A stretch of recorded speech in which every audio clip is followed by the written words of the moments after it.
Global War 36 enthusiast here, with a video on understanding strategic naval movement. Strategic naval movement occurs during the non-combat movement phase. It essentially allows naval transports to have a longer range than they normally would. Each national reference sheet lists the strategic naval capacity that a country gets, and some strategic objectives give you additional strategic naval moves. For example, the sun never sets gives the Commonwealth +1 strategic naval movement. The Baltic Sea countries, Germany and this USSR, have a base of 2 strategic naval moves. The Commonwealth, France, Japan, and Italy have a base of 3 strategic naval moves, and the United States has a base of 4 strategic naval moves. The units that can be moved with strategic naval movement are naval transports optionally loaded with land units and strategic rockets. Each land unit, strategic rocket, or naval unit counts as 1. So a naval transport carrying 2 units is 3 strategic naval moves. Strategic naval movement starts from the sea zone adjacent to a major naval facility and moves up to 4 sea zones in a supply path. You can refer to 1.11 for supply path rules. Note that the starting major naval facility must be in supply. This is new for version 4.3. So let's look at this example here. If this naval transport was going to pick up that infantry and conduct strategic naval movement. The major dockyard in Gibraltar needs to be in supply. So you would have to start at home country, and let's say we're going to start at this major naval facility to trace our supply path down to Gibraltar. That first sea zone does not count in version 4.3. In version 4.2, you did have to count that first one, but in 4.3 we don't. So that makes it consistent with the way we conduct other naval movement. You don't have to count the sea zone that you start in. So this is kind of a simplification. Makes it easier for us to remember how supply paths work. So we have a range of 4 leaving from this major naval facility. So 1 to A28, 2 to A35, 3 to A44. This major dockyard is in supply. But if this German submarine were in A35 and they were at war, they could try to interdict this supply path. And if the sub succeeded with its interdiction, then this major dockyard would not be in supply, and this naval transport could not conduct strategic naval movement. So that's an important new consideration for strategic naval moves. And it just makes sense that if you're going to have a supply path, that the port that you're starting at needs to be in supply. So remember that supply paths must end at a friendly naval facility. So you have to start at a major naval facility to conduct strategic naval movement. And you have to end at a naval facility, but it doesn't have to be a major naval facility that you end at. It could start, or it could end at either a major or minor naval facility. The naval facilities that you used for starting and ending have to be undamaged and possessed by you or a controlled allied nation since the beginning of the player turn. Players can give each other permission to use straits and canals in their possession.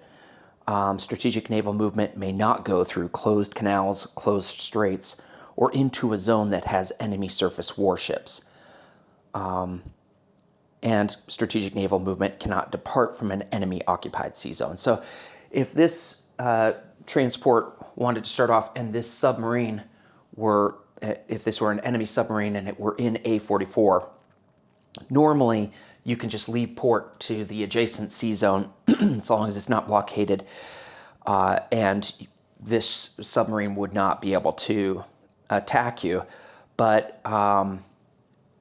with strategic naval movement, this naval transport could not conduct strategic naval movement with that submarine in that sea zone. Let's put it over here. So Let's look at how this would work. The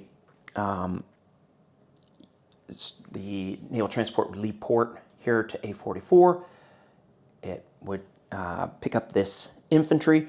If you're going to pick up units, you have to be there has to be an adjacent naval facility to the sea zone that you're in. So it could leave port carrying this guy or pick up that guy. And that first sea zone doesn't count, right? Just like it doesn't count normally for naval movement. Then it has a range of 4, so it could go 1 to A46, 2 to A48, 3 to A51, 4 here to A53. There is a naval facility here. When you're dropping off units, you have to drop them off at the naval facility that your supply path ends in. So you can't drop it off here in Southwest Africa because there is no naval facility adjacent to Sea Zone A53. Similarly, although you can pick up units while you're moving along, you can only pick up units if there's a naval facility in the land zone where you're trying to pick up the unit that is adjacent to the sea zone that you're in. So if this Marine were here in Nigeria as the naval transport was conducting strategic naval movement, it could pick up the Marine along with the infantry and drop them off, both off in St. Helena. The only place that a naval transport can go in port as it ends its strategic naval movement is the land zone that was the ending of the supply path. So this is a minor port, so it can't go in port there. If there were, say, the British-owned Angola and there were a major port here, this naval transport couldn't drop these guys off here and then go in port there. There are several exceptions for strategic naval movement. We already talked about how units that are moving via strategic naval movement cannot move out of a sea zone containing enemy units. That's a different rule. Units moving via strategic naval movement can move into sea zones containing units from other alliances that they're at peace with during non-combat movement. So if you remember the rule 9.1, that if you're moving, let's say that the British are at peace with the Germans, and normally if you were going to pick up this infantry here with your naval transport and move into this sea zone where there is a neutral country, you're not at war with the Germans yet, but they could go to war with you. Normally you would have to conduct this movement during the combat movement phase, and then you'd move in, you'd say, I'm not declaring war on you, would you like to declare war on me? And give the Germans that opportunity. But if you were conducting strategic naval movement, let's say that this submarine's over here, let's put it in M4 to make this example a little bit better. This naval transport leaves port to M2 and moves here. If it's conducting normal movement, this would have to happen during the combat movement phase in case the German player decided to declare war. But if you were conducting strategic naval movement, you would do strategic naval movement during the non-combat movement phase, and you'd move right through, and the German player is not allowed to declare war on you. So that's an important consideration. And nations that are at peace with you, they can't declare war on you to interdict strategic naval movement. So remember our example up here where the submarine is in Sea Zone A35, couldn't declare war to interdict. And then units carrying cargo from aligned nations cannot be strategic naval moved. Just reviewing the strategic objectives that give you an increase to strategic naval movement.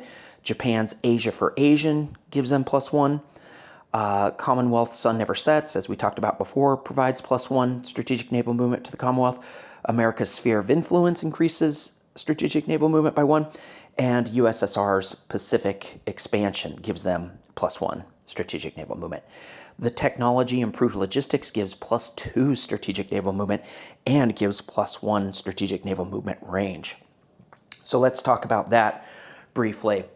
The classic thing would be going from New York up to southern England. You might leave port here. You're in A25. You don't have to count that. That starting sea zone is free. 1 to A26, 2 to A19, 3 to A24 to A21, and then you're in southern England. But if you're trying to make it from Washington, D.C., you wouldn't be able to make it. So you start here in A30, 1 to A25, 2 to A26, 3 to A19, 4 to A20. You don't have enough to make it to A21 unless you had improved logistics, which would give you +1 range. So that would allow you to do 5. Similarly, Washington, D.C. can make it to Gibraltar. So they start here in A30, 1 to A32, 2 to A34, 3 to A35, 4 to A44, and you're at Gibraltar. So you could make a strategic naval move from Washington to Gibraltar, but you can't make it from New York to Gibraltar. You can make it from New York to southern England, but you can't make it from Washington, D.C. to southern England. So improved logistics helps America achieve both of those.